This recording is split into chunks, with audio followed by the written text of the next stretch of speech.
Before you buy a home computer. Electronic games being heralded by folks in the trade as this year's holiday bestseller. Children have skipped school or stolen money to play the games. I'll be looking at the electronic game craze. And at the end of the tape, I'll be back to tell you how to safeguard your computer.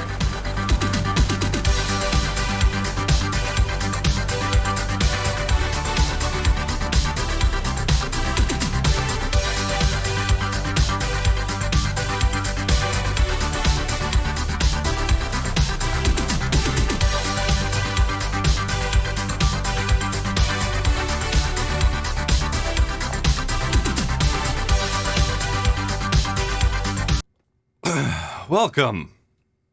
Am I muted? I'm not muted. Hey, it worked this time. Welcome back to Streamer News, everybody. Man, can I just say how much I love this show? Like, I genuinely, there's a lot of content that I make that I enjoy. Obviously, like, day in and day out, I work on content, and that's what I enjoy. But live stuff usually brings me a sense of, like, I don't know, stress or, you know, I gotta get ready for it. And this show, while there is a bit of pre-work to do to make everything flow how I want it to flow, I genuinely look forward to this show each week. And those of you in chat are usually freaking phenomenal. Those of you who show up in chat before the stream starts and don't seem to have a clue how YouTube works or read it, don't make it very much fun. But everybody else is usually pretty great. And today's show is gonna be a big one. This has been a crazy week. We currently have 2 extra cats on top of a million other things. Our water's turned off because they're working on pipes out there and they didn't give us any warning. So it's been a crazy week, but it's going to be a big show and I'm going to try not to rush into it. Usually I'm like, got to get through all these topics, got to go real fast. While I want the pacing to still be enjoyable and entertaining here for you guys, as I just remembered I never turned the music back on because I'm a professional streamer, I'm going to take my time here. We're going to make this enjoyable. We're going to have fun in today's stream, I hope, and talk about quite a few topics. So I hope you're all ready. We're going to talk about not only, you know, the main Nvidia stuff and their huge steps towards the future of streaming, as the thumbnail and title indicated. We're talking about Behringer cloning the Blue Yeti, and it's not April Fool's. Elgato gets 444 chroma subsampling support, and Amazon helps the music industry catch up with streaming. So pack in, because it's going to be a big show. Jumping in first and foremost, of course. Whee! Hello, fellow gamers. All right, so I had to check the date on this tweet when I saw people sharing it, just in case it was somehow a April Fool's joke that I missed and just no one remembered to talk about or what have you. Behringer, the company that makes a lot of mixers that I talk about and things like that, have announced their new USB condenser microphone with a gain knob, a mute button, and all of that, called the Bigfoot. I think the best response to this was honestly Blue's. Blue Microphones shared this. I made this? You made this? I made this. Like, the fact that they actually responded with that was freaking hilarious. So, Behringer has been getting into the consumer audio products more and more over the past couple years, and this has been accelerated by the Go XLR. And for people who kept claiming that Behringer needed to cut down or to make a clone of the Go XLR, seem to have missed the part where TC Helicon Gaming, or TC Helicon, the company that made the Go XLR, is actually part of the same parent company / company group that Behringer is, which is called Music Tribe. So essentially, they're all under the same roof. And the success of the Go XLR in the consumer space has kind of shown those companies that they need to do some more non-professional consumer-oriented products. And Behringer generally just clones and does cheaper versions of other audio products. But 10 years later for the Yeti just seems a little weird. Like, yeah, clone the Yeti when it was relevant, but Blue themselves has made like 4 different Yetis since then. So I'm not sure who thought this was a good idea or why, but like, it's a tall, skinny boy compared to the Yeti, but otherwise, like, that's clearly the Yeti.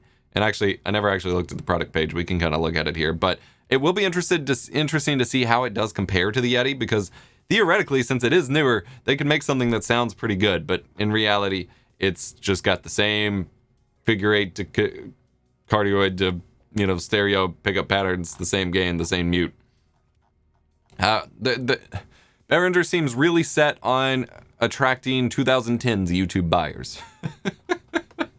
I I don't know. Yeah, it even has the same stand. Like, this is... And to call it the Bigfoot, there's so much going on here. It's really amusing, but also, what the hell? Secondly, in today's news, we also have the Indian government has actually banned 117 Chinese apps from their mobile stores, including PUBG Mobile. And this is actually a really big deal over in India because PUBG Mobile is the #1 app over there. PUBG is huge, mainly because they don't have access to the same kind of gaming PC hardware, at least on the, more common scale, to play a lot of the hardcore games that a lot of us play. And so the free mobile versions of games are the big, that's why those games are usually targeted at regions over there and not the United States. And in fact, my PUBG Mobile video, how to play PUBG Mobile on PC using the official Tencent emulator video that I put up 2 years ago now, I think it was 2018, that video has over 1 million views and got there very quickly. And looking at the demographics for all of that, all of those viewers were in India because that game is so big in India. Like, this is a big deal to have banned this. And I understand what's going on with all of this and, whatever. But for actual players and stuff over there, this could be a big deal because honestly, Tencent's the only publisher of worthwhile, PC quality almost mobile games on the market at the moment. So while yes, the issues are a problem, it really takes away from a lot of people. And apparently both TSM and Fnatic both have Indian PUBG mobile esports teams. So there is a lot that could come from this. I don't know how much this will stick or if Tencent will find another way to publish their games in a way that's more allowed here. Because essentially what we're seeing, we saw a big push for a long time. Up until, I want to say 2015, the normal game consoles that you and I play typically were banned in China for a very long time. They didn't have access to the same games that we did.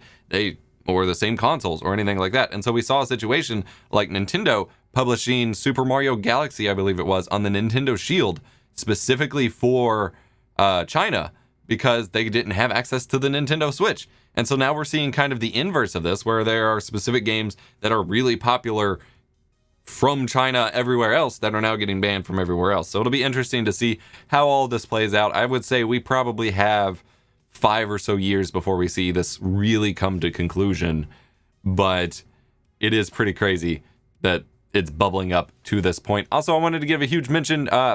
Thank you for the super chat, Cal Fixie. I can concur, Indian here. And then also at the start of the stream, I forgot to mention the Reaper blog joined our channel membership. If you join as a channel member and join our Discord over at epostfox.gg/Discord, you will be invited to a secret subscriber-only chat where you get early access to videos, behind-the-scenes content, and all of that. Moving on, TeamGroup usually makes, flash products, RAM, things like that. They now have a SATA SSD coming with a capacity of 15.36 terabytes. Oh boy, this is their QX Extra Large SSD. It uses 3D QLC flash NAND, which is a little concerning in terms of speed, but apparently it uses an SLC cache mode before the DRAM buffer, so that theoretically for the continuous reads and writes, it still maintains the expected roughly 500 megabytes per second for a SATA drive. I would like to see some more long-term testing because it's easy to claim that and then no one fill it up with 15 terabytes and find out later that it slows the heck down. So I would love to get a hold of one and actually fill it with 15 terabytes and see how slow it gets by the time you get to the end, because that QLC is a big concern. But holy crap, 15 terabytes on one drive. I would love to get a hold of these. If you guys are unaware, I am reaching almost a petabyte of storage and I'm always needing to expand. So I have a 2.5-inch disk shelf that I'm trying to get SSDs to fill. So if I could put 25 of those in that disk shelf, that would be so much storage, even with redundancy. So that'd be pretty crazy. Thank you for joining channel memberships, Scrimitsu. Much appreciated. Be sure to check out or contact our Discord mods if you want all that early access and stuff. But this thing is insane. The problem is, price-wise, it's pretty crazy. And you may be thinking, well, of course, it's a 15 terabyte SSD. Of course, it's going to be expensive. It's $39.90, almost $4,000. The problem is the price per terabyte is actually really, really high there. Yeah, it's all on a 2.5-inch size. It's not even the big 3.5-inch SSD. It's a 2.5-inch. That's absolutely bonkers. But per terabyte, that is $260 per terabyte, which is not necessarily a great value Like, obviously, if you need all of that condensed in one place, for whatever reason, again, for scaling purposes and stuff, you'll pay the higher prices of, you know, these kinds of drives. But if you're looking to like scale up your price per terabyte for big storage arrays, you'd obviously be much better off going with cheaper drives, because 260 per terabyte is quite, it's almost double what you actually need to pay depending on what drives you're buying. I need a petabyte of storage for all my Lego. Yes, exactly. Next up, we have Crysis Remastered. Right after my streamer news the last show, we got more Crysis Remastered news, which of course we had the trailer itself, and I think I featured that on the stream. But they showed a new trailer with the actual updated graphics, not the Switch graphics and all of that, showing off some of the many new features. But some of the details that they released, no one realized were actually the case before. So Digital Foundry has a couple of these quotes in that Crysis Remastered will get ray tracing on Xbox One X and PS4 Pro. Not PS5. I mean, it will get them on PS5 and Xbox Series X. But on current gen consoles, this game will get ray tracing, which is pretty bonkers. I don't think anyone expected that to really come. This is the first one that's really getting it for this generation. And, of course, it will get a re-release on next gen, in which case those features will probably be even better performing and look even better. So, pretty crazy. And then they, of course, announced that the PC version will also support DLSS, as well as they're using Vulkan instead of DirectX. So it'll use the Nvidia VK Ray ray tracing extension for Vulkan. And this is pretty cool, because we need more games releasing with Vulkan instead of DirectX. It's very important for, you know, cross operating system compatibility and the ability to be ported and things like that. But like that is really cool, and I think this is the first like big game with ray tracing on Vulkan that we've seen release. And so I am excited for that. And yes, I am reading the chat. I just can't respond to every message. I am talking about news here. Next up, we have... Oh, this one was pretty exciting. That's the same tweet. There we go. Oh, I don't want to claim your offers, Bloomberg. Well, this article's a mess to try to read. Joseph Staten is coming back to Halo, the Halo franchise. He has not been a part of it in a while. I announced talked about during the streamer news last week, or last show, that they were delaying Halo Infinite. And then there were some rumors that they were cutting off the original Xbox version. They've since said that that was not the case, that they're not cutting off the original Xbox version, but they are delaying the game. And as I stated during the last show, it's not just because of graphics. While yes, that trailer and the graphical problems with it indicated that their graphical pipeline was not finished and they needed to work on some stuff, I said in that show that there's no way they would have delayed it if it was just graphics based, that there has to be some core, you know, internal problems that they're struggling with finishing the game. And the fact that they're bringing on Joseph Staten, who is just coming hot off the presses of Microsoft Flight Simulator, which has been a huge success, so he's kind of like an industry badass right now. This is a big deal. He is a creative director, like that's his main job, and so it's clear that they're bringing him on board to finish up a lot more than that with the game, which, given that I believe they announced it was only delayed till January, I'm not sure they really have the means to like do any major changes of the game in that time. But maybe that's why they brought him on. Maybe they were like, we have all this we need to fix, help us like prioritize and direct where the game needs to go in order to actually, you know, make it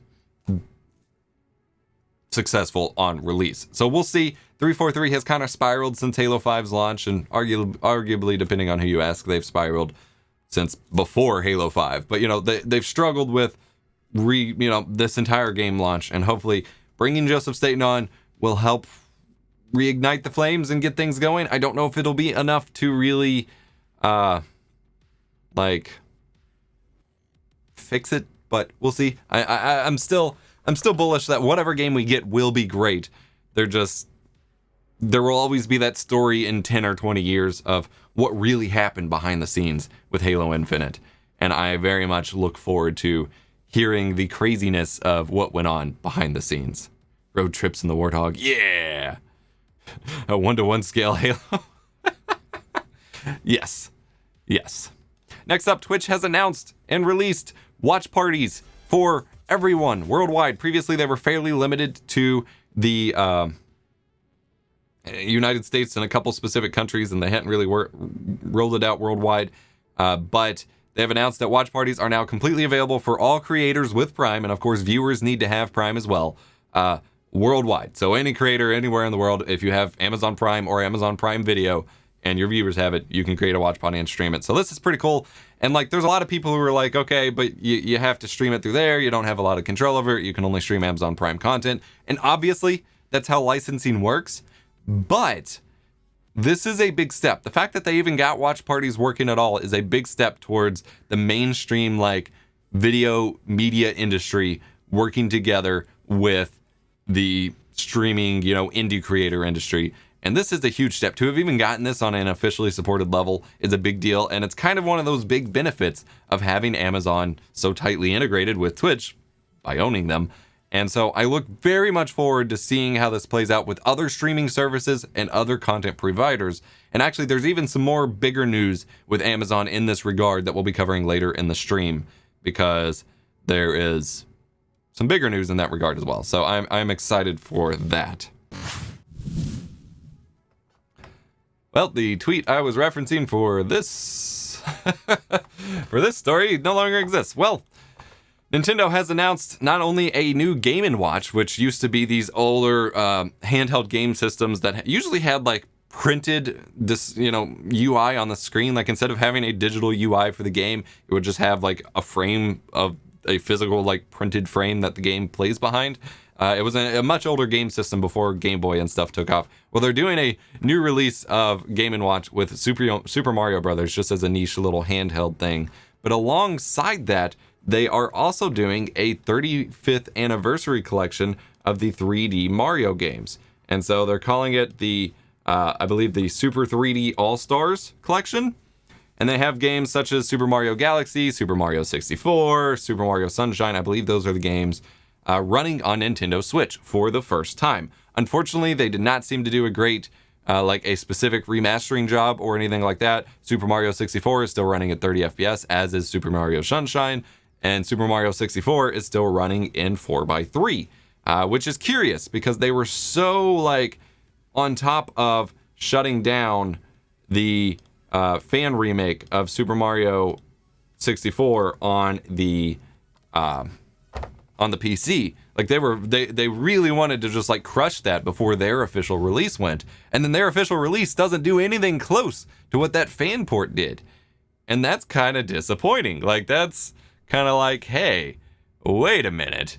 And so it is kind of disappointing that they're doing this big kind of like fan, we're celebrating the anniversary release, and then they're not really doing the games a whole lot of favor, and there was a lot more that could have been done.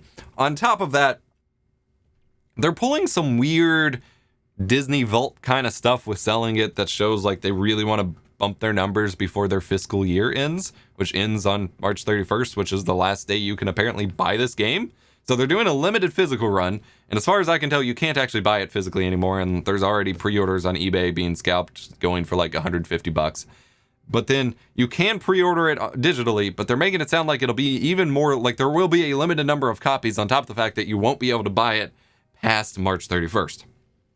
Nintendo's always been a while supplies last company, selling, 10-year-old games for full price and things like that. Like, this is nothing new for Nintendo, but it's definitely off-putting for a lot of people, and it's one of those weird things where people continue to be real mad at Nintendo for a lot of things, but then they still support them. So you got to pick your battles, I guess, with your most beloved game company in the world or what have you, but it is a little weird. Admittedly, I've already pre-ordered on eShop because they're some of my wife's favorite Mario games, and I want to check them out, and I didn't want to miss it, but I felt dirty doing so, I guess I could say.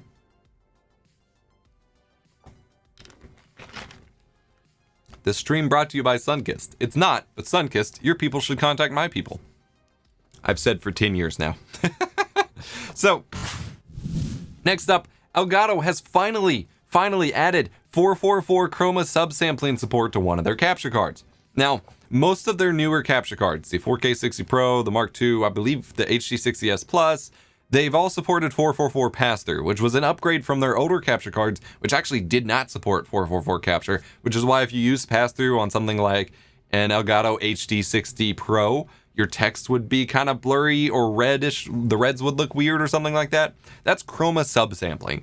And so they have finally added 444 capture support to the 4K 60 Pro Mark II. Unfortunately, that's the only card that got it and the only one that will get it. So sorry, Mark I owners or other capture card owners.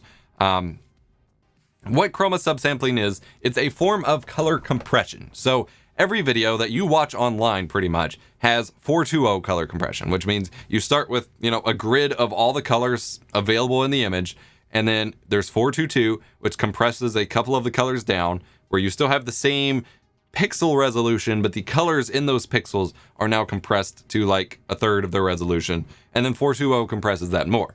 Now, for live action video and for final delivery of product, of what you're watching, it's totally fine, not a big deal. Pretty much everything you watch from Blu-rays to streaming media is in 420, and that's fine. But you don't want that as your source in a lot of cases. In some cases you don't care, but in a lot of cases you don't want that as your source. That's why with a lot of capture cards, if you use them for PC stuff that involves a lot of text or small UI elements, it looks weird. The text can be off-colored, it can have haloing around it, it can have color fringing, all of that. That's because all the color detail of it to preserve that small, tiny little text detail is already thrown away before you even compress your image. Now, by adding this support into adding the 444 support into the 4K 60 Pro Mark II, these are way too many numbers to put back to back.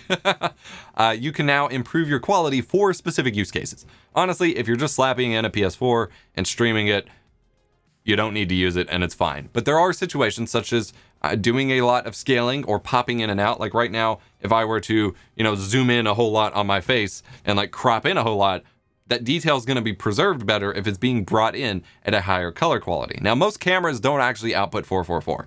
At best, they usually output 422. But even that extra color, which is, the 4K 60 Pro doesn't support 422. It's only 420 or 444 as far as I can tell. So you bring it in as 444, you get that extra detail that preserves some of your sharpness and some of your color clarity whenever you crop in or punch in really far. It also helps with chroma keying because it's chroma subsampling, the color. If you have your greens and your reds already, really compressed and not looking right around your border before you go to cut it out, you're going to have worse results than if you have all of that information preserved. You have a much cleaner edge and ability to remove that color from your image. The same thing with upscaling retro games, especially pixel art games. If you bring in something from like the Super Nintendo and little 240p and bring it in 420 and then stretch it out to 1080p or 4K, you're not going to have those hard pixel edges anymore, even with the proper scaling filtering, because those colors haven't been preserved. Whereas if you bring them in 444, you will have all those colors preserved, and then they will scale and look much, much sharper. And so it's something that I consider to be very important to have, despite the fact that for years Elgato thought I was crazy for complaining that they didn't support it and not bringing it in here. They do have it. I will want to note and clarify based on my full versus partial video, if you are bringing in your capture card in 444, which would be the XRGB mode, you want to set it to full. However, OBS itself should be set to partial. There were some people arguing in the comments that if you're recording, you should leave OBS on full. However, Premiere Pro still doesn't interpret full correctly, and I'm still having issues with being convinced that Resolve is actually interpreting correctly. So IMO, OBS should always be set to partial. You just change whether your capture card is set to full or partial based on what you're bringing it in. I also wanted to point out that a lot of people kept asking because they thought the capture cards already supported this. Elgato updated their drivers a few years ago to show in OBS that you have NV12, YUI2, and XRGB for 420, 422, and 444. However, on most capture cards, except for the HD60S and the Camlink, which ran in YUI2 mode, all of the other capture cards ran in NV12, which is 420. Any of the other modes were being emulated in the driver and they were not legit, which meant that they didn't look quite right, and the full versus partial levels were completely messed up. So this is a pretty big update for me, for something that I've been requesting, but there's specific use cases where it truly matters, and then everyone else just, you can use it if you want, but it does require a full driver and firmware update for the capture card, and then their 4K capture utility program will not actually capture it. You have to use OBS or Virtual Dub or something like that. Moving on to something slightly less technical. this was again right after the streamer news from last session went live. BTS's new music video, I say newest, but they could have had another one come out by now, but their music video that released on August 21st hit 10 million views within 20 minutes, which is insane. There was some debate whether or not it was actually a new record for music videos. Overall, it is still just amazing to me that K-pop continues to push the boundaries of literally everything. Like, they continue to push the boundaries of viewership, of money involved, and in music video production. And there's this video from Josh Olufemi where he talks about how K-pop music videos are changing the entire music industry in that regard, with the dad from That's So Raven / Corey in the house for some reason. I'm not sure his involvement, but he was in the video. And just talking about how insane the industry is for K-pop music videos. And it's pretty insane. And honestly, it's not that surprising entirely when you realize that one of the first record-breaking music videos on the platform was Gangnam Style, which I'm pretty sure counts as K-pop. So not super surprising, but there is a lot of cool, things that they're doing and just continuing to push viewership and investment boundaries and brand deal boundaries. Like, the money cycle for K-pop music videos is so much on an exponentially better level, or higher level. I don't know that you'd say better, but higher level than the US based music video scene, that it is just bonkers. And hopefully some of that is gonna trickle down over time. Thank you for the kind words, Wickinger 2012 TV. Next up in the topics, I just wanted to provide a quick update on the Epic versus Apple saga, where IMO, honestly, neither of them are the good guys here, just to be clear. They're both making butts of themselves and stuff like that. However, first and foremost, Microsoft filed a declaration statement in support of Epic Games.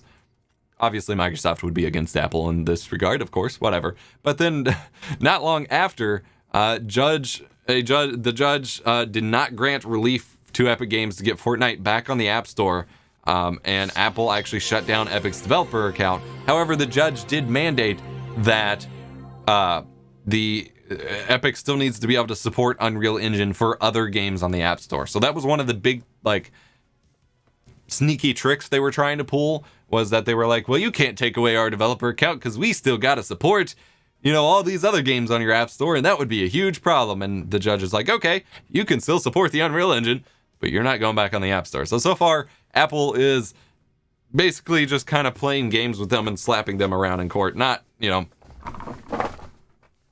really taking Unreal or Epic's crap right now, but we'll see how it turns out in the long run. That was just a temporary, basically Epic, when they were suing Apple, they can call for, they want the immediate relief of, while the case is being heard, they can be put back on the App Store to kind of take a position of power.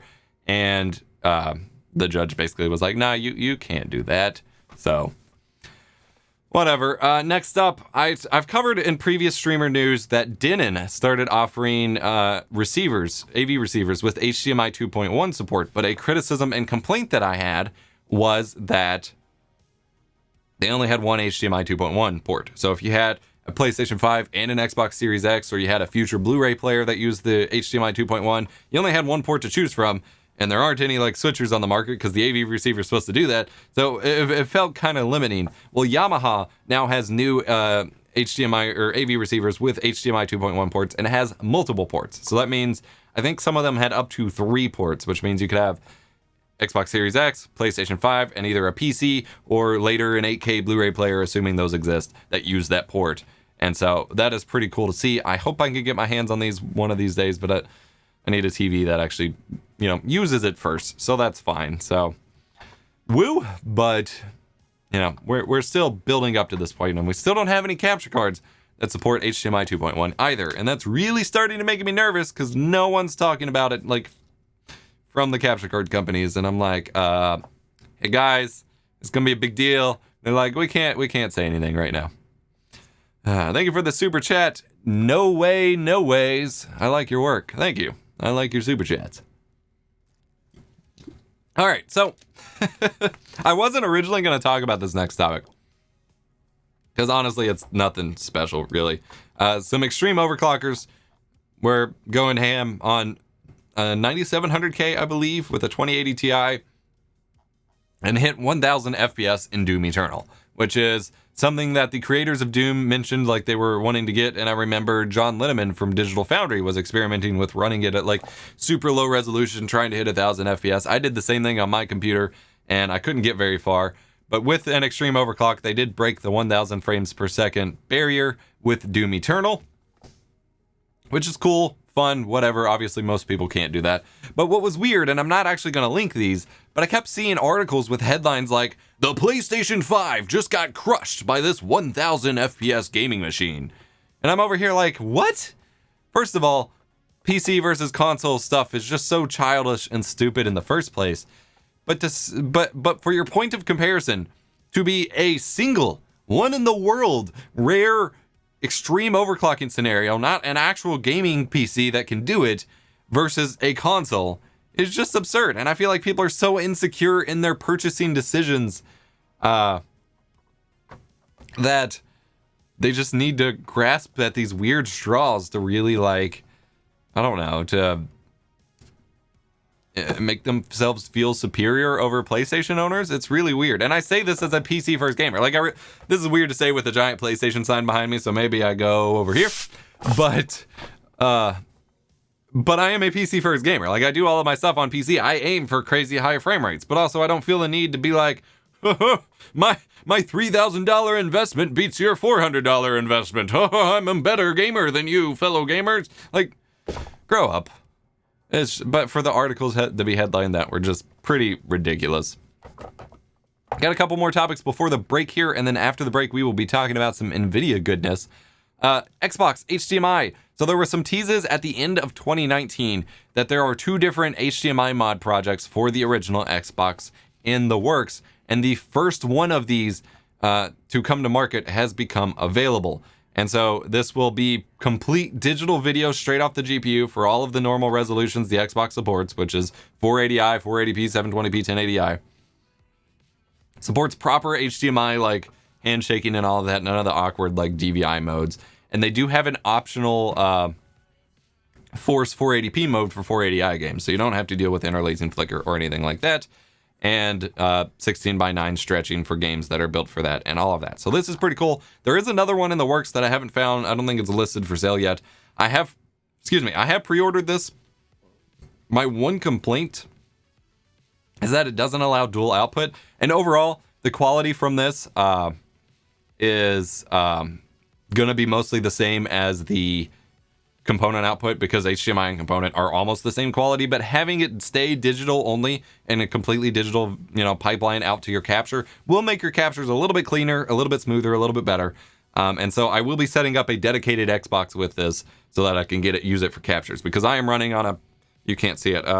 I'm running on a actual BVM CRT here, so all of my play will be through component, but for capture purposes and things like that, I will want to use the digital mod, of course, as well. I also wanted to show off, there is the PS1 digital as well, which just released. This is from Citrus PSI, the same person who made the DC HDMI, the Dreamcast HDMI, which is crisp and clear as hell. And again, the PlayStation 1 is a system that supports RGB output.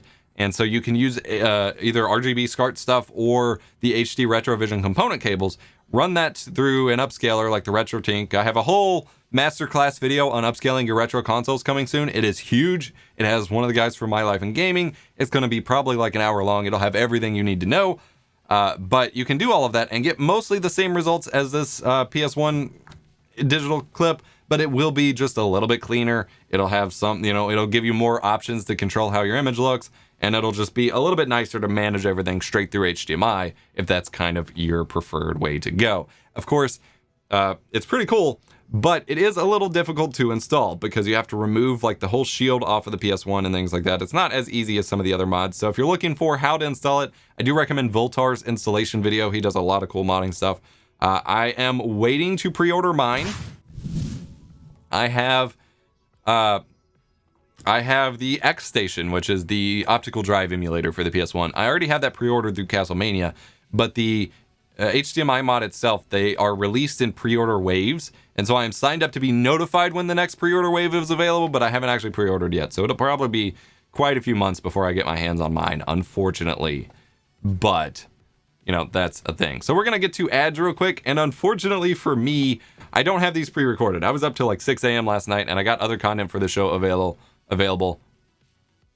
Other content for the show done, I think is what I was trying to say there. But we do need to go ahead and read our ads here. So today's first sponsor is, of course, Nerd or Die, as is the sponsor for every stream. Nerd or Die specifically, though, they have just updated their Clearview stream package, which is one of their more popular stream packages. It's now Clearview V2, and they've completely revamped the entire stream pack. If you already have it, like if you already bought it, then you get the entire update for free, which is pretty cool. But if not, of course, pick it up at my link in the video description. It is eposvox.gg/nerdordie. But they've completely revamped the stream pack.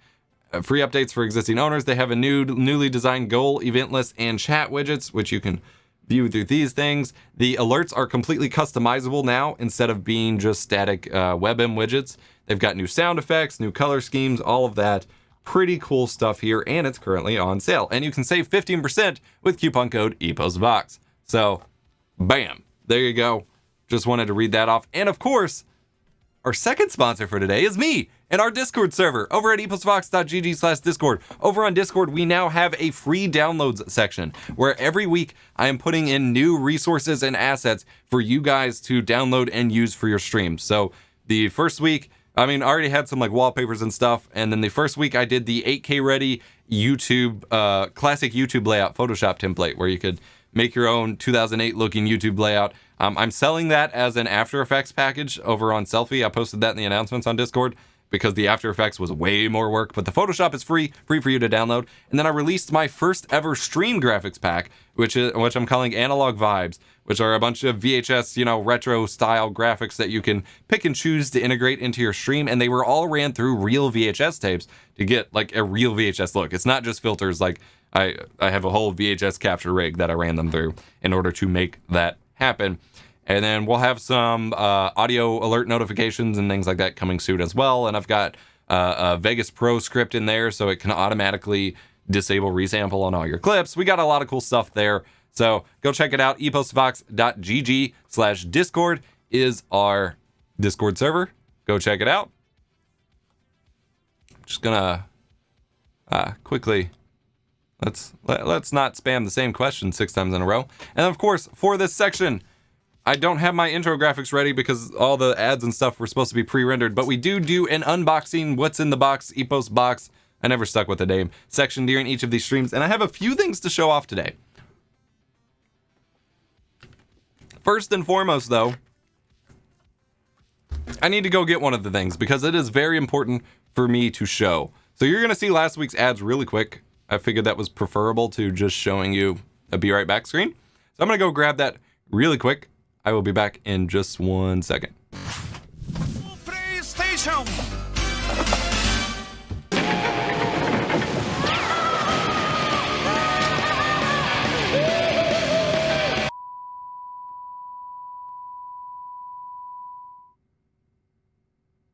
Alright, you know you need better stream graphics, but you're not sure what to do. I've got some good news for you. Nerd or Die's summer sale has been extended through August 23rd. That's right, they've basically kept this sale going all month. So there's really no excuse to have boring stream graphics. Head on over to eposvox.gg/nerdordie and save 25% on anything in the store. Don't miss it. Here's their overdrives. Alright, screw that Nerd or Die, you already got screen time on my stream. So a patron by the name of Taylor made this for me and sent it to my P.O. box. Look at, there we go. Look at this. This is a 3D printed ring from Lord of the Rings. If you all don't remember all of my microphone tests, I do the 3 rings for the Elven Kings under the sky, Lord of the Rings read. I just ran up and down the stairs so fast. And they sent me this giant 3D printed Lord of the Rings ring. This thing is insane. And even in the camera, like it looks like legit gold. Like, this is sick. So shout out to Taylor, one of our patrons on Patreon. So freaking cool. Oh man. Love it. So this is going to show up in all of my microphone reviews from now on. Whew, because it was that cold. All right. So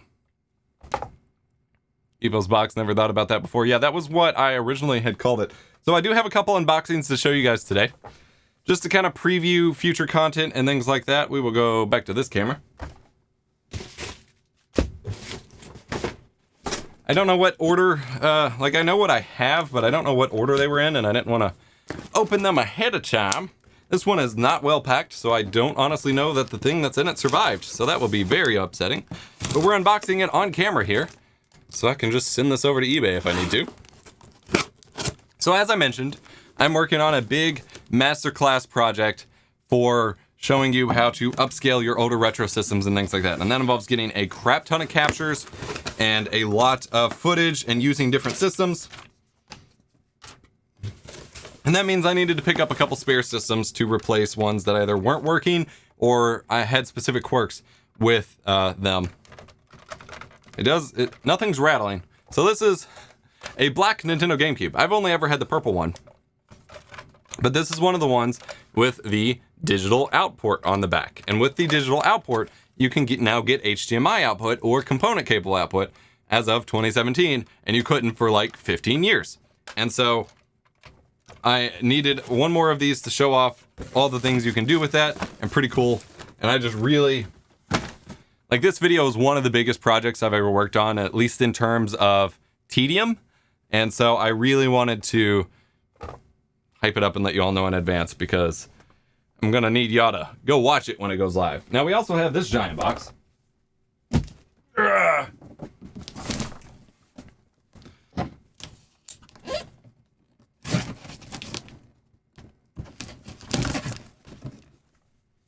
Now this one is for a fun project that you will see in a video, but isn't, like, I guess, very important. You know, it's not a major product release, at least not in this decade or anything like that. I can get HDMI out on my GameCube? Yes, you can. And in fact, I could probably show you in real time just how good that looks. Oh man. Oh, heck yeah.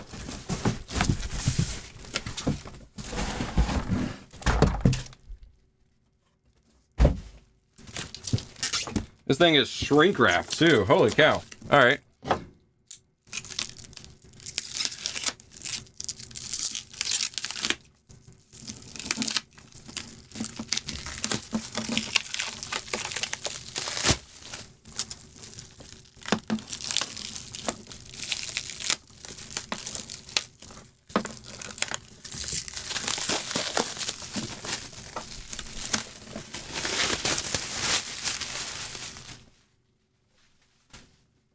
So this, my friends, is a VHS camcorder from the 80s. And you can stream from it. Oh, man. Ugh. I've actually already picked one of these up a few months ago, and it didn't work. Like, it worked for the streaming purpose I want to make the video on, but it didn't actually work for recording to VHS. And of course, I want to be able to do that. And so, here we go. This is an RCA one using solid state CCD sensor. Do we have a model number here? CPR 250. It's got automatic zoom, autofocus. It's got a microphone with a beat up windscreen on it. I believe it has a mic jack somewhere, cold shoe adapter, viewfinder, and takes a VHS cassette tape and records to it. But like I said, I'm going to use it for streaming, and that's going to be a real fun video. I just needed another one of these that actually worked in order to finish that video. So I am stoked, even if it's a little goofy. We're going to set this aside for now. You guys know I love my analog tech and things like that. Pretty cool. We got one more thing to show off here today, and that is this boy right here. This is the PAC MAN Quarter Arcade from NUMSkull. They sent this out for me to check out, so super shout out to them. And they actually have a Kickstarter going right now for a Polybius arcade cabinet, which has basically been a game that no one's been able to play for the entirety of the universe. And they have a little quarter arcade cabinet coming for Polybius. And so they're using Kickstarter to garner interest. They will be making it, like, mostly regardless as far as I can tell, but it's to, like, garner interest and figure out how many they should make. Go check them out for that. But this specifically is PAC MAN. So it comes with a little certificate of authenticity. Comes with a replica of the coin here. Pretty sick. We'll check that out in a moment. It is micro USB powered, so we've got a USB cable. We want the good stuff.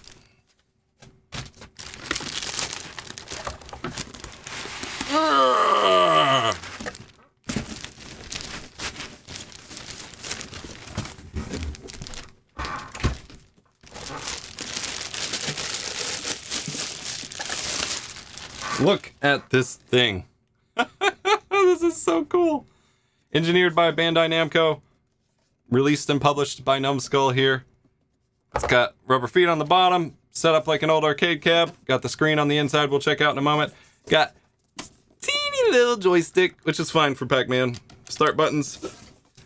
Got little coin slots. Oh, this thing is adorable. I love it. And like I said, it is USB powered. So we're going to plug this in real quick. It would be sick if it had HDMI output, but I don't think it does. Yeah, no video output, but if it's a digital screen, I bet I could mod it, put a tiny little hole in the bottom and get like an HDMI out of the bottom or something. That would be pretty sick. That will look great in the background. Darn straight it will. All right. We're going to get this set up. I am so excited for this. We're not going to waste too much time on it, but I did want to show it. They sent it out, and it is awesome. I could not show off something like this.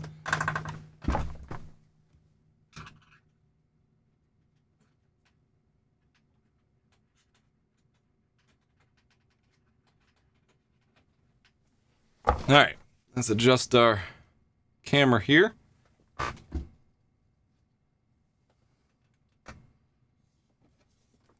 Flip her on.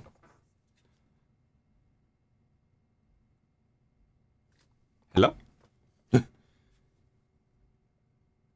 Oh, it was already on. I flipped it off.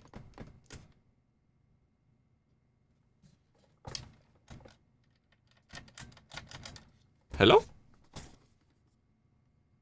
It's got a battery inside of it.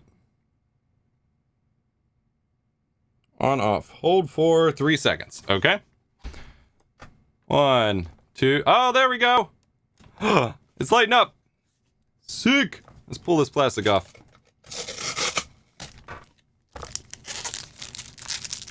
Oh, man. This is sick.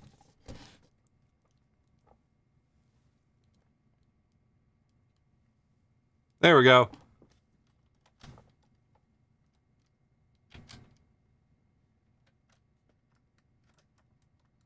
Hey, how do we start game? There we go. Game over. Start game. Hello? There we go. Ho ho! Oh man! Oh, this is sick!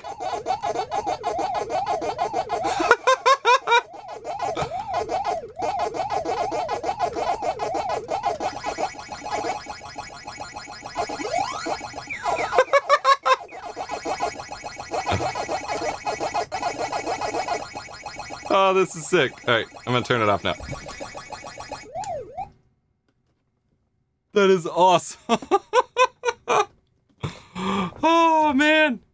Oh, that makes me so happy. I'm gonna have way too much fun playing this. And like I said, it's definitely gonna sit in the background somewhere in one of my shots and look amazing. So shout out to Numbskull for this, and go check out their Kickstarter for Polybius, which hopefully my mods will have linked in chat as well. If not, I will go ahead and paste it here myself. That is freaking amazing. Oh, man. PAC MAN is just one of the classic, sound games. It might be my baby's first arcade machine. Let's see. Our side camera angle is going to be a little wonky now, but that's fine. That's fine. All good here. It's getting a little toasty in here. We got some more topics to cover. That was great. I just want to play that all stream now. All right. So, topics part 2. I don't know why this is... We got some stuff out of order here. Hang on 1 second. Yeah, okay. So, of course, I know you guys are waiting on me to talk about the new Nvidia stuff. We're gonna do it. We're gonna talk about it. Okay? So, Actually, I have an image I want to show. I'm going to go into studio mode here real quick. I forgot to add this beforehand. So, in case you've been living under a rock, Tuesday, Nvidia announced their new graphics cards. The RTX 30 series, the 3060, 3070, 3080, and the beefy 3090. And these graphics cards are insane. These graphics cards are supposedly like up to 80% faster than the previous cards, and the 3090 is basically a twice as fast Titan RTX with the same amount of VRAM, same as the Titan RTX I have in my main workstation. Now, it's not worth it for me to upgrade at the moment because I just waterblocked mine, and that would be a whole hell hassle to redo. But for future builds, it'll be pretty awesome, and definitely something's going in my gaming PC of one of these because holy crap, they are amazing. Now, in case you missed it,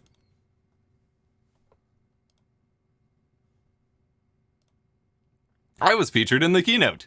That little live streaming section with the Discord live stream, I was in the little bottom section. So I was like a thumbnail in a thumbnail in a thumbnail. But as an Easter egg, I was officially in the NVIDIA keynote stream, which is a big, like, achievement unlocked sort of thing. Pretty cool regardless. But that wasn't the important part. The cool stuff is the actual cards themselves. Now, of course, they do require a new power connector for some of them, require higher wattage from your power supplies. There's a lot going on here, and of course a lot of people are arguing over pricing and things like that because they are so freaking cheap. There's not a 3060, whatever, it's fine. It will come. Everyone knows it's coming. It's not like whatever. It's not like that was something that was NDA'd to me and I just spilled. It was, everyone knows a 3060 is going to happen. But everyone's mad because, or a lot of people are mad because they are so cheap that people who bought 20 series are now feeling ripped off, which I sympathize with and I understand to a degree. But at the same time, I remember very clearly the conversations around the 20 series launch wherein everyone said the 2080 Ti was not worth paying for, and you're very clearly paying for the R&D of RTX with buying the 20 series for a better, for the better products that will come. Like, that was a very clearly a big part of the conversation. So for people to act like that's a surprise now is kind of shocking. But unfortunately, also, it's the reality that you can't really, listen to consumers and make cheaper cards without screwing over people who bought expensive cards. There's no winning in that regard. And so it's unfortunate, but it's something that you have to deal with if you want them to actually release cheaper cards. So that's what happens. But, whatever. It was an awesome launch, awesome announcement. He pulled the 3090 literally out of his oven. That was pretty cool. It also, side note, they all come with HDMI 2.1 ports, but Asus cards seem to be the only ones that have two HDMI 2.1 ports. So depending on if they are the only ones that end up with it or whatever, they might be the cards to get as a result. We'll see though. But of course, the big topic came up over and over and over with a lot of misinformation being thrown around about encoding on those cards. And so we're going to talk about that today, the importance of this release, the importance that they have towards streaming, and we're going to talk about AV1 and all of that. But I want to clarify the differences between NVENC and NVDEC, or NVDEC, which is the encoder and decoder, as well as the importance of AV1. Before we get to that, though, I wanted to point out one update in that Shadowplay will be updated to support HEVC recording, which will get you higher quality per bitrate in the first place. That's a feature I've been requesting forever. But it'll also support HDR recording finally, and up to 8K resolution. Now, recording HDR gameplay on the same PC that you're playing it has been either impossible or a nightmare for pretty much ever. So this is very cool to see and a huge improvement, and is very future looking for Shadowplay. I just hope they also introduce constant frame rate recording so we don't have to, because good luck locking your frame rate in HDR with VFR footage. But it's an important update regardless. However, thanks, Sunkist. Despite some of the misinformation going around, there is not a new NVIDIA NVENC encoder on the new GPUs. There's not. They use the same generation of NVENC as the Turing cards, which is the 7th generation of NVENC. That number getting thrown around confused a lot of people because NVIDIA's never really published numbering for their generations of NVENC before. It was just Turing and Pascal and Volta and whatever. There is no new generation of NVENC on this card. It will have the same quality and pretty much same capabilities as the 20 series cards for encoding, which is fine. It takes a long time to get that, up to release and all of that, and their big focus was on the decoder, which we're going to talk about. There is, however, a new decoder on the card. However, before we get to that, they did clarify that they will be releasing a new updated video codec SDK that OBS and XSplit and all of that can introduce, that has revamped encoding presets that will give you better performance and a slight increase of quality. However, these are backwards compatible and will work with all Nvidia GPUs with NVENC, so it's not exclusive to Ampere or anything like that, which is great news for everybody. So you'll get potentially a slight quality improvement and hopefully some better performance as well, which is pretty cool. The new cards, however, have a new NVDEC, which is a new decoder. And this is a very important step, and we're going to talk about it. So, first of all, encoding versus decoding. Encoding is compressing the video feed that you are making like in OBS and sending it out, right? Like right now, I'm streaming this 4K live stream using NVENC right now on a GTX 1650 Super. Because it has the same NVENC encoder as the 20 series cards and everything else. So I have I'm encoding this video for you to watch. Decoding the video is your process of watching it. It's the video playing back on your computer or phone or whatever, and the relevant hardware in your device decoding that video to display it to you. This requires just the same kind of processing, hardware and steps as encoding for the most part. And so there needs to be hardware for that. Now, previously, recent cards added support for HEVC and VP9 and all of that, and that's been great. But the next step has been AV1. The new generation of cards now has AV1 decode support up to 8K 60. VP9 was already present, even though they didn't advertise it a whole heck of a lot. Now, this isn't just exclusive to the 3090. It was really weird in their presentation. They only showed the decode AV1 option on the 3090, but this applies to all of the 30 series GPUs that they announced. And so they will be able to decode AV1 video and play it back to you on the graphics card completely lag-free up to 8K 60 FPS, including 10-bit and HDR. Now, this is important. People were very disappointed that there wasn't AV1 encoding. And I admit, it was kind of disappointing, but we're not there yet, as we need to have a specific step-by-step process to get to the point where we are streaming and encoding in AV1. Now, if you're not aware of what AV1 is at all and why I keep talking about it and what the heck it means, it is a new video codec. But first, let's talk about the context here. The limiting factors in a live stream, be it on Netflix or if you're watching on Twitch, what have you, is the older H.264 codecs, especially for Twitch, that everyone can watch, as well as the limited bit rates available, because Netflix and Twitch and everything have to limit bit rates so that streamers on mobile and bad internet connections can all watch. And so on Twitch specifically, you're stuck with H.264, which is a very old codec, not optimized for higher resolutions, and then 6 megabits as a bitrate cap, or 8 if you break the rules.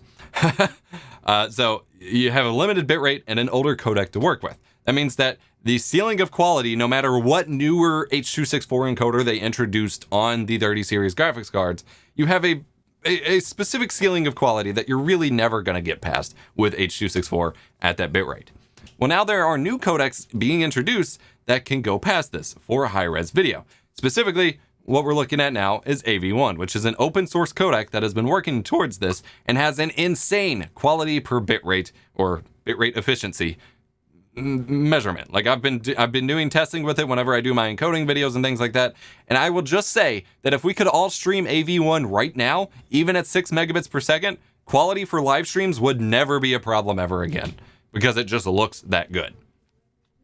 The question comes up, why can't we stream it? Well, currently it is way too slow to encode. There are new encoders being worked on and developed all the time, and some of the newer ones on multi-threaded CPUs are much faster, and you can get reasonable encodes for just like encoding a video, but they are not up to snuff for real-time high-quality encoding, such as live streaming a video game, especially since it would use up most of your CPU's power. So to encode on a widespread level, you need new hardware encoders available that will do the work for you, such as NVENC on your graphics card. However, we don't have those yet. There's not very many left or available at the moment, and Google and Twitch have been experimenting with some FPGA-based encoders for AV1. These are experimental and new and expensive, and they pretty much only have access to them. But they do currently have videos available on YouTube in AV1. Now, YouTube actually has a full playlist of videos on AV1, but this is from a few days ago, or a few days, from quite a few years ago, and mostly sub HD videos. Whereas nowadays, random HD videos will just show up in AV1 sometimes now as an experiment.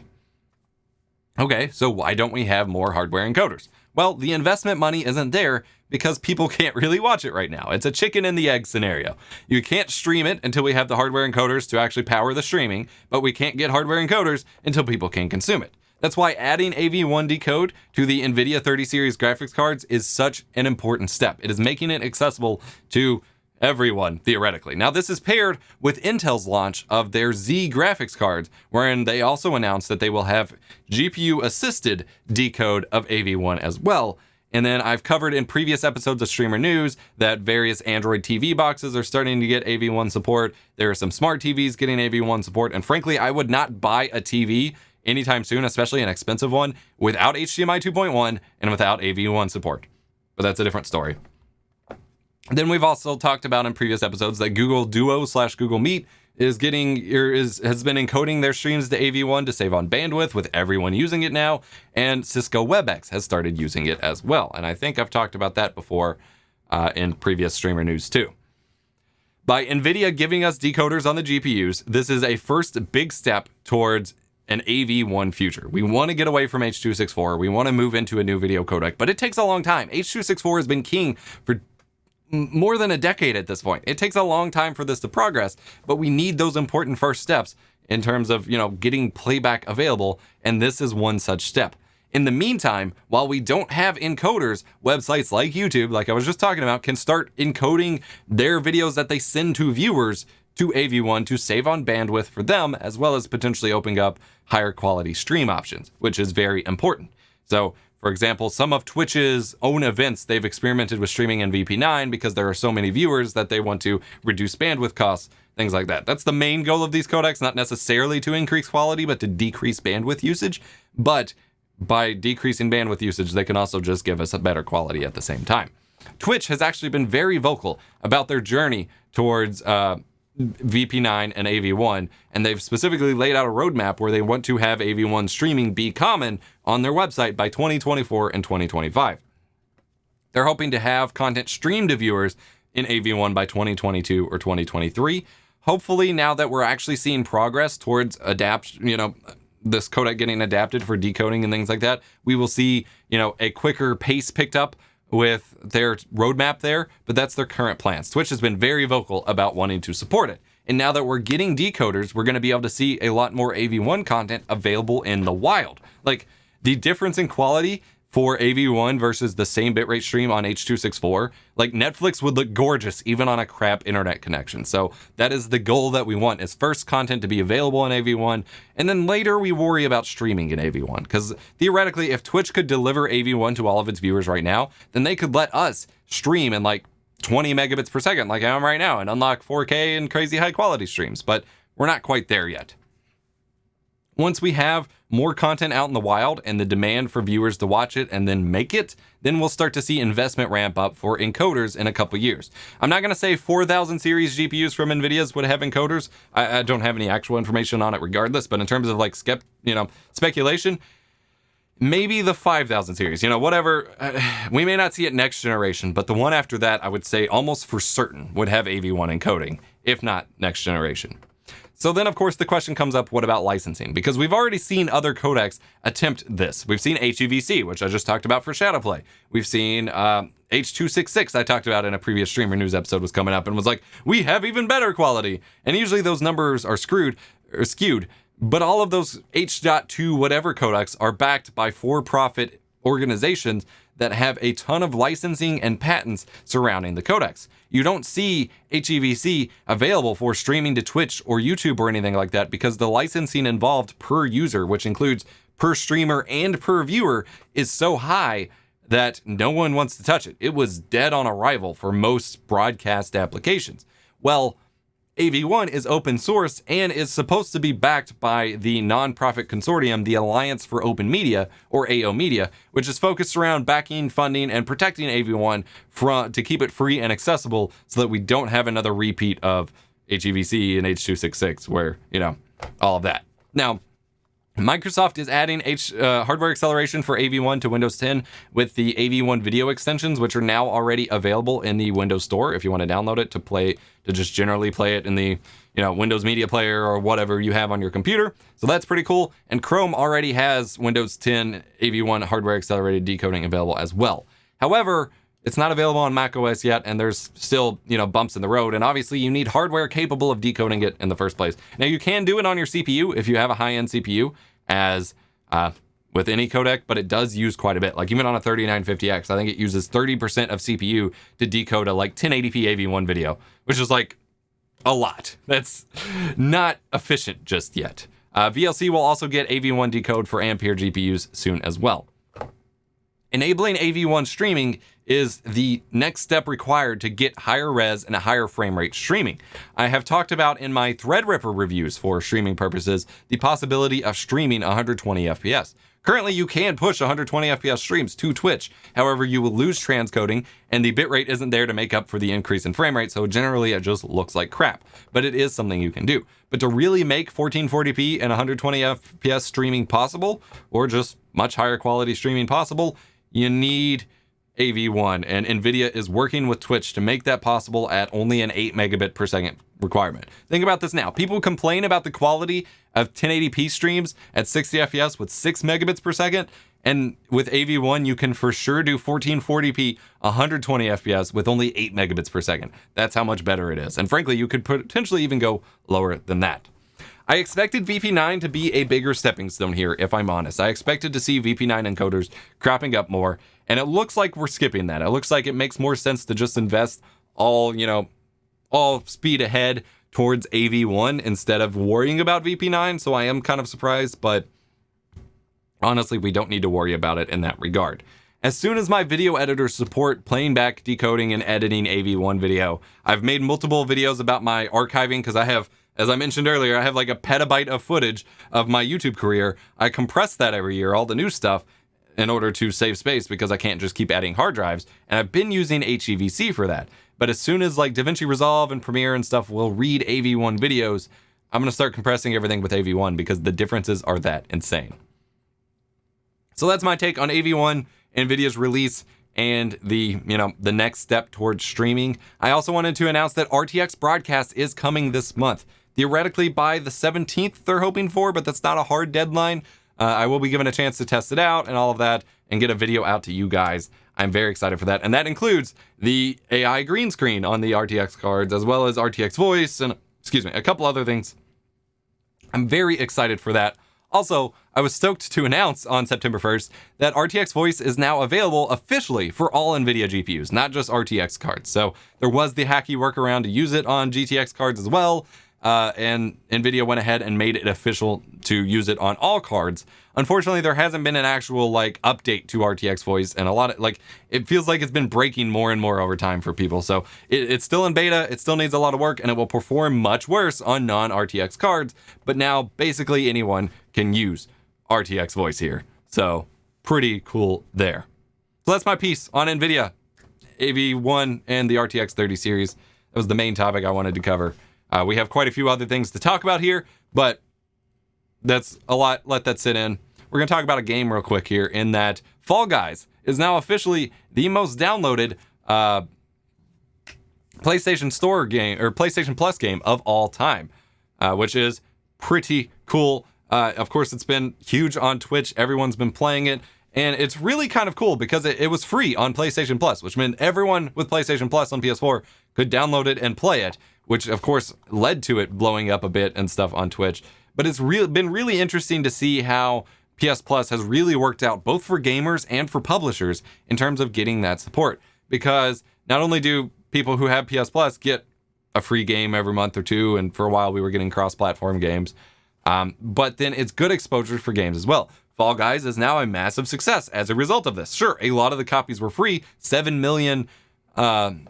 Actually, I don't know how many were downloaded on PS Plus. I don't think they gave the exact number, but it still sold 7 million copies on Steam. Like, by having it free and giving it all this exposure for people to play with their friends, word of mouth spreads, and now they still have sold 7 million copies on top of all the free ones, which is insane. And also, this isn't the first time this has happened. Rocket League originally blew up by being a free PS Plus game, which is how I got into it. So clearly the program works. Speaking of Rocket League, it no longer requires PS Plus or Nintendo Online to play. At least it won't once it goes free to play. If you were unaware, Epic kind of absorbed Rocket League and their studios and are now moving it to the Epic Game Store, which is unfortunate, and they're dropping Linux support, which is really not good. But on consoles, it's going free to play, and you don't even require paid online multiplayer, at least for Nintendo or Sony, in order to play. Currently, on Xbox Live Gold, the statement is still on Xbox Live, you'll still require gold. So that's kind of crappy, but hopefully they will change that as well. Moving along, Strictly Limited Games is doing a 30th anniversary set for Turrican, and some of the stuff is already sold out, which I was disappointed by. I'm probably going to miss my chance to get this regardless, at least the collector's edition. But they're doing a full 30th anniversary thing. They've got vinyl soundtracks. They've got 2 different volumes of the games, which is weird because they could have totally gone on one disc. Supposedly there's a documentary shown here, but I haven't actually seen that on their store yet, so that was weird. But if you're a fan of Turrican, you can play it, get a cool, collector's thing for it. They're also doing like little Super Nintendo reprints and things like that. So that's pretty cool as well. And then, of course, there was the big announcement of Call of Duty Black Ops Cold War, which will support cross-play across every platform it's on. It will be cross-generation onto the next gen. It will have cross-progression across all consoles. It's a direct sequel to Black Ops 1, and supposedly will have more gameplay, kind of more catered towards that Black Ops 1 style, which is what I loved. Black Ops 1 was one of my favorite Call of Duties. Friggin' phenomenal. And it will have its own Warzone. I was really expecting them to kind of tie all the Call of Duty games together and use Warzone as like a launching place for the other games. And they're not doing that. They're actually using their own Treyarch engine still.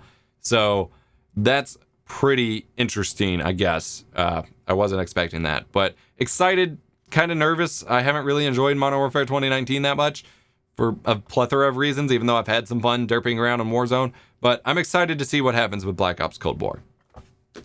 Before we get to the final few topics for today's show, I am premiering a new segment for Streamer News here as I continue to try to turn this into a show of some sort. So I want to check it out and see what you guys think. So enjoy the first episode, or the first segment premiere of VoxBytes here on Streamer News while I get something to drink because my throat is dying. Welcome to VoxBytes, which is not only the name of my second YouTube channel, but now this segment of my live streamed show. In this episode, we're talking about Nexomon. If you're unaware what Nexomon is, well, it's a Pokemon clone developed by Vivo Interactive, and P-Cube, I believe, is the publisher. I picked this up on PS4. This is Nexomon Extinction, which appears to be the sequel to Nexomon. This is a Pokemon clone in every way, shape, and form. But unlike Tim, which sought to really kind of change the Pokemon formula and give you a bit more of a 3D presentation and kind of go after more of the modern Pokemon and kind of change it from there, although that was still in early access last time I played and completely unfinished, Nexomon aims to just kind of recreate that Gen 3, Gen 4 Pokemon vibe on a big platform console game. I picked it up on PS4 Pro just because I thought it would feel kind of weird to basically have Pokemon on the PlayStation, because that's not right. And we're going to talk about my first impressions here, because I haven't finished the game. I'm about 2 hours in. It's kind of what we're going to focus on for these segments, as kind of first impressions here. And going with about 2 hours in, I am hooked on it because it does have that classic Pokemon formula where I'm just immediately like ready to go. There's a story to follow, there's Pokemon to catch, Pokemon to battle. I'm sorry, Nexomon. I'm just going to use Pokemon and Nexomon terminology interchangeably, as does the game, which we'll talk about. Opening up with the game, it seems like, right off the bat, it seems like, okay, it's going to subvert some of the tropes and some of the problems that Pokemon games have. And it starts off with like a voiceover, and it's like, oh, Pokemon and human aren't actually friends. They were bad guys, and blah, blah, blah. And it's like, okay, it's going to subvert this stuff. And then it goes right back to it. It seems like, okay, we're going to play as an adult. It's going to make sense. And no, you're still like a 10-year-old from an orphanage, and they call you brat like every 5 seconds. It's really annoying. The game randomly swaps between tamers and trainers as the actual name of, you know, what you are, as if they don't know their own terminology. A lot of the items still have the same name from Pokemon, which, to be fair, I don't know what the heck else you call a potion or a super potion or an elixir. Like, it's just what they are. But it's kind of weird. And then the game makes a lot of weird fourth wall jabs, including a line of, there's less cities now because of lazy developers, you've never played an RPG game before, lady, you're talking to a cat, and just lots of little, like, fourth wall knocks that overall I'm not impressed with and find kind of weird, because they're knocking on the fourth wall of being a video game, but not knocking on the fourth wall of being a Pokemon clone. Like, never is there like an acknowledgement of what kind of game it is. It's purely, oh hey, we are a video game, which doesn't feel right. The only time that they did knock on that Pokemon fourth wall though at one point, because they talked about battling, you know, making your Nexomon fight each other until they faint and stuff, and they're just like, man, that's really screwed up, and they're like, yeah, it is, let's do it. And so that part was pretty funny, but most of it just feels a little too forced and not quite there for me personally. I did like that when you're starting the game, you get to choose from a lot of different Nexomon. You don't just get 3 elements to start with, you got like 6 or 8 or something. It was pretty crazy. And they actually do a lot more to the meta in terms of breaking down your chance of capture based on, and actually displaying that to you based on how much you've damaged them, whether they have status conditions, whether you've given them treats, kind of like in the Safari Zone. And then there's this weird button combo thing to increase your odds of catching the Pokemon while you're throwing the ball as well, which is kind of like the holding down B in the original games was a rumored kind of thing. So that was pretty cool. You get to beef your team up right at the start. Like, as soon as you catch your Pokemon, you can literally just get a team of 6. Granted, they're all normal Pokemon, Nexomon, and you'll want to swap them out for others anyway. But even if you just go the opposite direction, like I was supposed to go to the main city with the quest, and it let me veer off into this beach area where I can suddenly catch Nexomon of all different elemental types. So that's pretty cool. There was a trainer that I could sell a Nexomon to. That was a little weird. The battle animations are pretty cool. For the most part, they're pretty polished, and it feels like kind of a modern experience for that, especially on the PS4 Pro. I don't know what resolution the game is running at, but it's at least, you know, outputting 4K for me. Like, it looks nice and crispy and clean and polished until you switch Nexomon, and there's like no smooth transition for that. Just suddenly they're swapped out. Like, I feel like there's a big like animation missing button there where that should have been there. So that was a little disappointing. Overall, story-wise, so far, it's nothing too exciting. It's typical Chosen One stuff. Like, they're falling directly into the tropes of Pokemon. There's a little bit more going on with like Dragonborn stuff and tyrants and things like that I haven't fully grasped. That feels like I'm playing Skyrim crossed with Pokemon. But so far, it's providing a fairly solid Pokemon-like experience with over 380 Nexomon to capture. You get a lot to choose from to start off. I don't know how evolutions work or anything like that. Battling is based off of a total, basically, mana point pool instead of individual power points per move.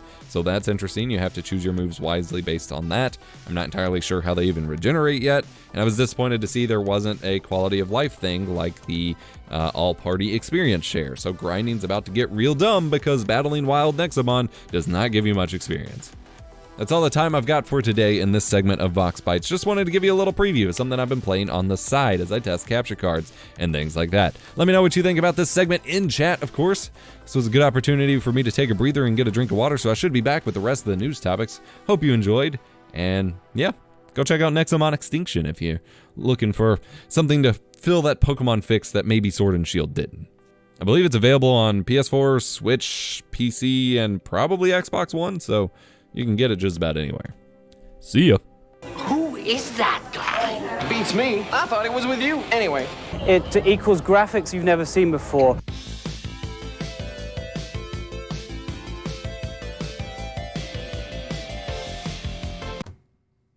Okay, I just wanted to clarify something. Someone asked if H.265 needs half the bitrate as H.264. Half is definitely an exaggeration, but it does need significantly less, and AV1 needs even less than that. Again, half is certainly an exaggeration, but it does need significantly less, and I've been using it for my archives and all sorts of stuff. It's pretty good. So we've got a few more topics here today, including the big Amazon Music one coming up. But first and foremost, you can now automatically upload your photos from your Canon cameras through your phone to Google Photos if you have a Google One membership, which Google One is basically Google Drive. I don't know why they're calling it Google One now, but whatever. Previously, Canon launched their own backup service as well, and then people's photos started going missing, which defeats the purpose. So they're like, okay, we'll partner with Google for now. Your photos will go both to Canon service and Google for now. But it is pretty amusing that they had to do that. But hey, it's a pretty good feature, and it works with most Canon cameras. I was surprised by the massive list. We're talking all the new R5 and R6, all the way back to the T6, the T6i, the M6, the 70D, the 6D Mark II. Like, most of their cameras can actually do it, which is pretty impressive. Speaking of photography stuff, NEWZ, the cheap camera lens manufacturer, announced in China an 85mm f1.85 autofocus lens, for Sony for only $200. These lenses, especially with autofocus, are usually pretty expensive. We'll see if the autofocus is any good for video. It may just be like a photo autofocus, and for video it's way too noisy or whatever, but seems like it'll be a really beautiful lens, and for $200, that is a steal. So I am very excited and looking forward to that. Unfortunately, it's not available yet, but I am excited regardless. Also, Nvidia is still supporting their Nvidia Shield TV devices. This is their 25th software upgrade. So far, it seems like if you bought one of these back in the day, this was a really good investment because they have supported it so freaking much. Now, I'm kind of stuck because I feel like at this point there should be a new one coming. And so I feel like buying one now would be kind of a little too late because I'll buy one and then they'll come out with one. So I'm kind of stuck because I would love one just because how much they've supported it and done with it, but I don't want to buy one for them to then immediately come out with a better one. But this update in particular improves the AI upscaling quality for going up to 4K. It adds more remote actions and customizations for the remote, which is pretty crazy. It adds more digital projector support for the IR and CEC, broadcast connections. And then it adds an option to match the output refresh rate from the Shield to the frame rate of your content, which is important for various reasons. And then adds native SMB Samba 3 support for faster networking without Plex. Previously, it required Plex to do that. So, fairly big quality of life update for a product that has been out for quite a long time. They just continue to support it. So, I feel like at some point, I should maybe pick one up. Of course, we're getting a new standalone DLC expansion for Doom Eternal. I was kind of confused by this. The expansion looks great. I am super stoked for this. I loved Doom Eternal. I beat it in one weekend. I had a blast with it. And I posted a review over on my second channel if you want to go check that out. But this expansion, by being a standalone one, apparently doesn't require the base game to play. They want it to be available to as many people as possible, which I appreciate the accessibility standpoint.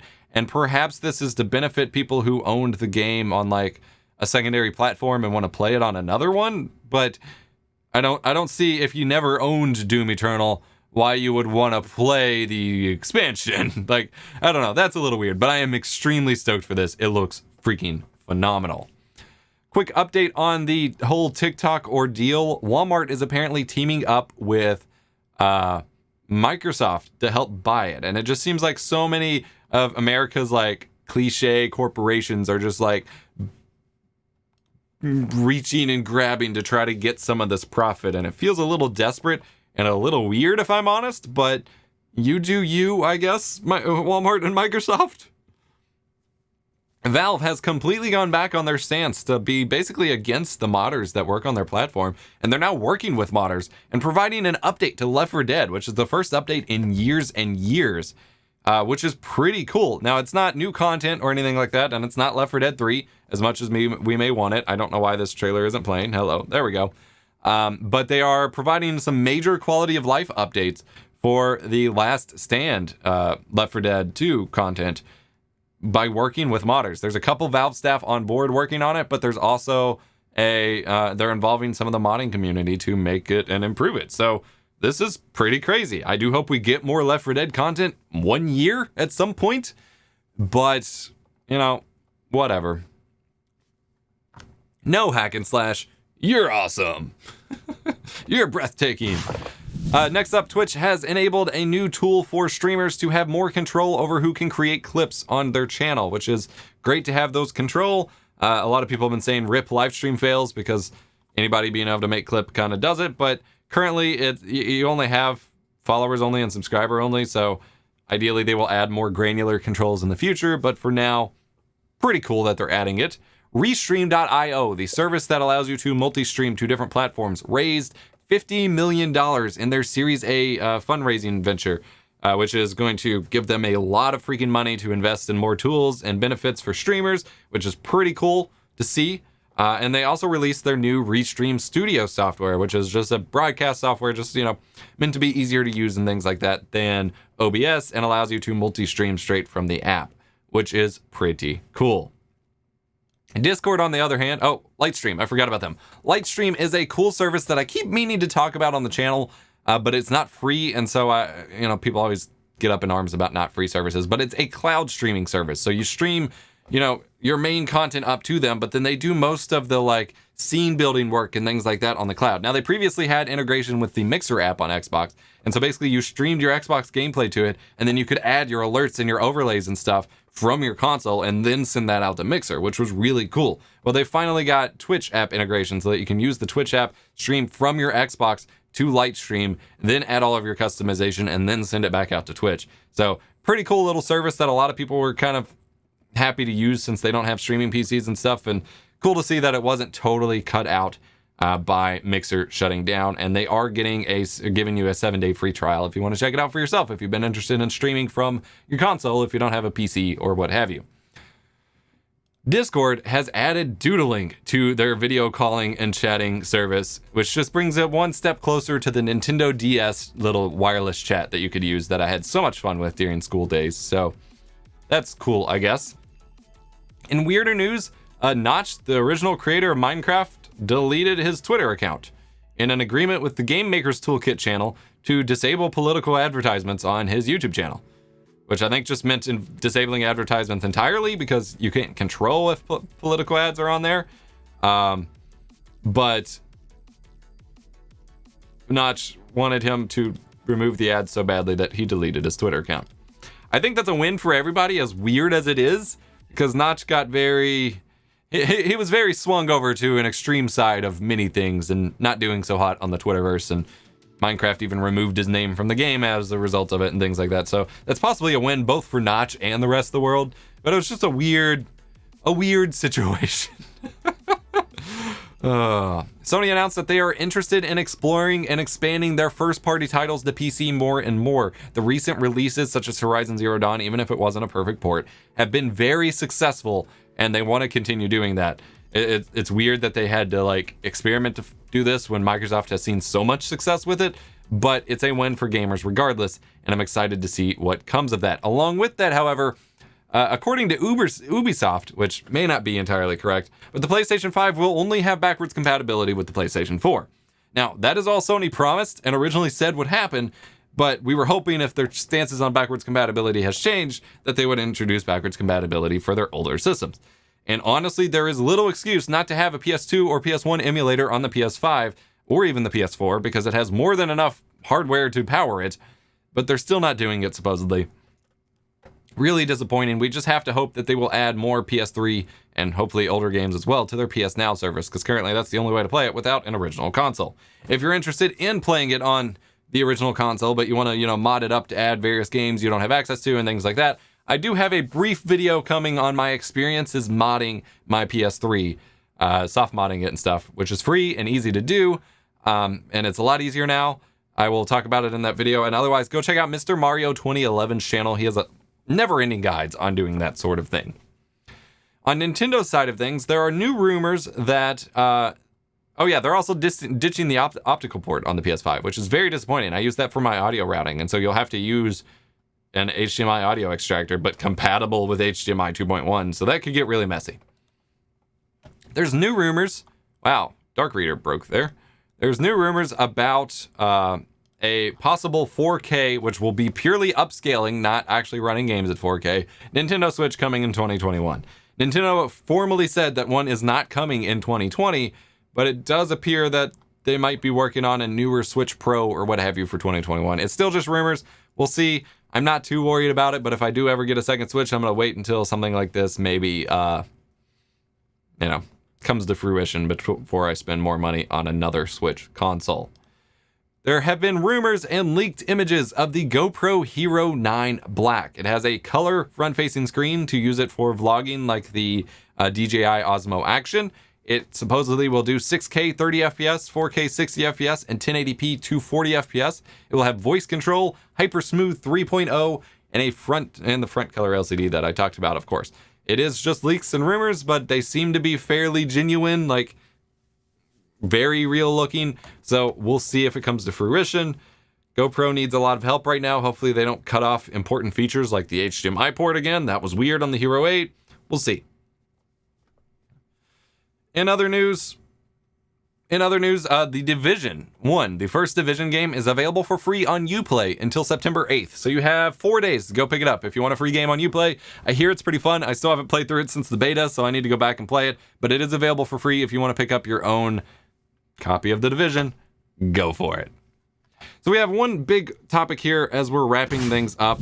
Amazon Music has now started to integrate with Twitch, but it's not in a way that you would expect. It's still a very important step for the music industry to get along with the live streaming industry, in that it will integrate Amazon Music with the specific artists that have their music on Amazon Music live streaming on Twitch. Many artists, especially during the pandemic, have moved to streaming on Twitch, and it will now integrate their live streams on Amazon Music. So listeners can switch between their post-produced music from their playlists as well as their live streams. It will get a lot more eyes on the artist streams and support them a lot more. Although Twitch monetization features such as bits and subs are not going to be displayed in the Amazon Music app for now, so that's kind of disappointing.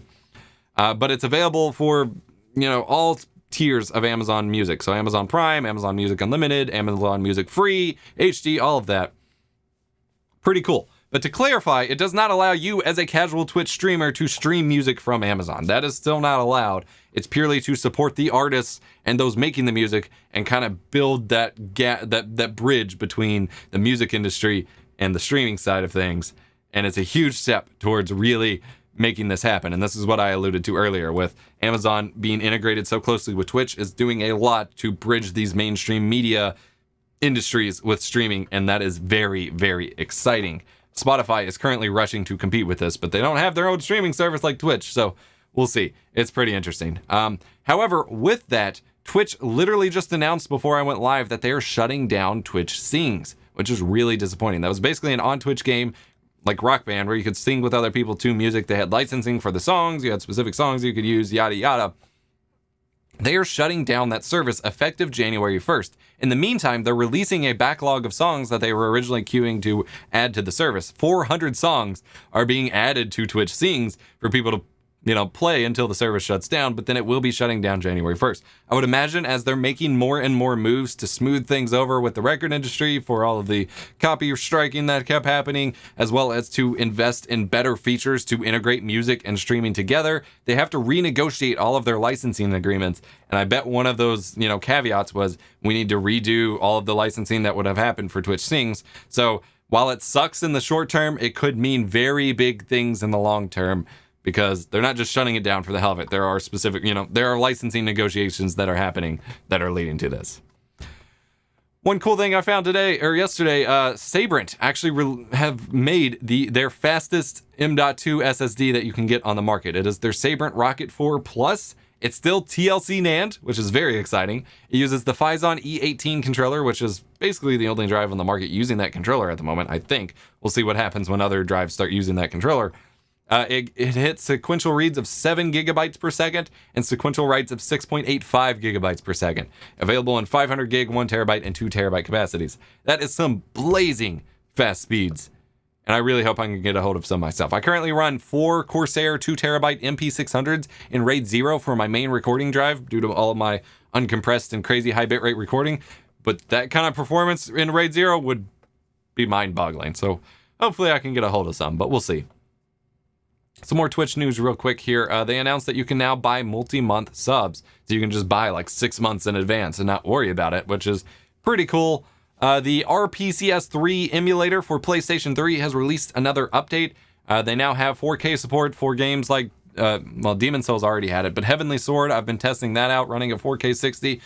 It still has some issues because the game engine itself never ran at a locked frame rate, so that's still trickled up into the emulator, even if the emulator runs it better, but you can run it at native 4K and it looks gorgeous. And they also added online play capability for Demon Souls and some Bomberman games. Since those games had their online play already shut down, you can now play matchmaking, invasion stuff in Demon Souls on the PS3 emulator, which is pretty cool. It's still not perfect. There's still issues in pretty much every game. It's not flawless emulation yet, but it's pretty freaking cool.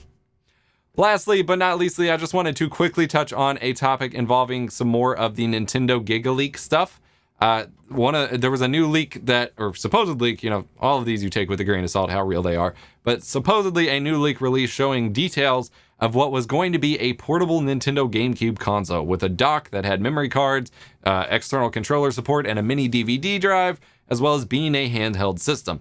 Now, this was probably a project idea that they had and never went anywhere with and abandoned because it would be really weird to release it these days, but it still would have been pretty cool. Like, this very much resembles what became the Nintendo Switch.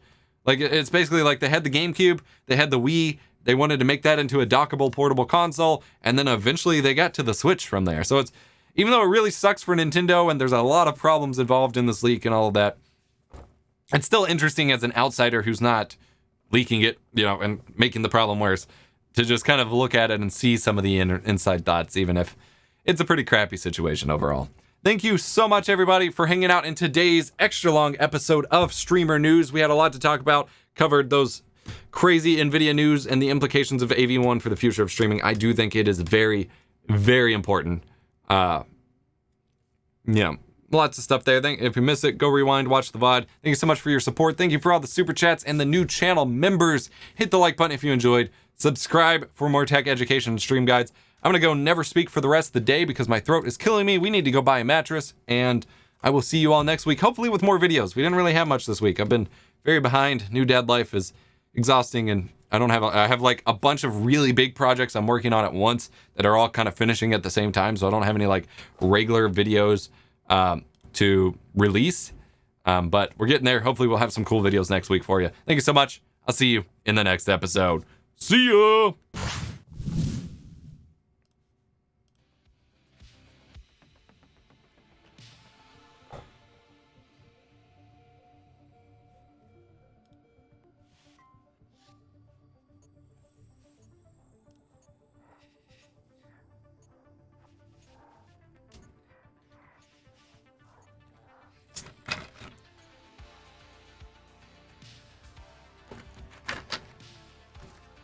Ah.